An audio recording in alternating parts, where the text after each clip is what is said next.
এক দেশে ছিল এক ছোট্ট গ্রাম, নাম তার চাঁদের বাড়ি।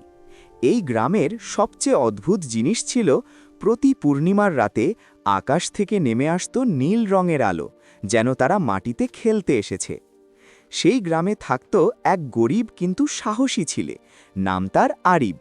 সবাই বলতো আরিবের চোখে নাকি স্বপ্ন লুকিয়ে থাকে, কিন্তু আরিবের জীবন সহজ ছিল না। তার বাবা অসুস্থ, আর ঘরে খাবারও ঠিকমতো জোটে না। একদিন পূর্ণিমার রাতে আরিব সেই নীল আলোটার পেছনে ছুটতে লাগল।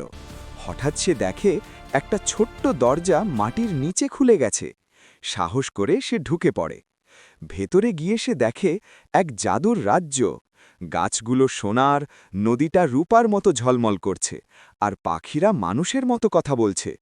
হঠাৎ এক বৃদ্ধ জাদুকর সামনে এসে বলল, আরিব, তুমি সাহসী, কিন্তু এই জাদুর রাজ্য থেকে কিছু পেতে হলে তোমাকে একটা পরীক্ষা দিতে হবে। আরিব জিজ্ঞেস করল, কি পরীক্ষা? জাদুকর বলল, তোমাকে এমন কিছু খুঁজে বের করতে হবে যা পৃথিবীর সবচেয়ে মূল্যবান, কিন্তু চোখে দেখা যায় না। আরিব ভাবতে লাগল। সে সোনা খুঁজল, হীরা খুঁজল, কিন্তু কিছুই ঠিক মনে হল না। শেষে সে নিজের বাবার কথা ভাবল, যে অসুস্থ হলেও তাকে ভালোবাসে। সে বুঝল পৃথিবীর সবচেয়ে মূল্যবান জিনিস হল ভালোবাসা। সে জাদুকরের কাছে গিয়ে বলল, সবচেয়ে মূল্যবান জিনিস হল ভালোবাসা, যা দেখা যায় না কিন্তু অনুভব করা যায়। জাদুকর হাসল, তুমি ঠিক বলেছ।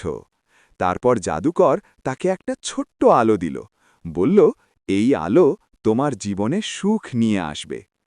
আরিব যখন গ্রামে ফিরে এলো, দেখল তার বাবা সুস্থ হয়ে গেছে, আর তাদের ঘর ভরে গেছে সুখে।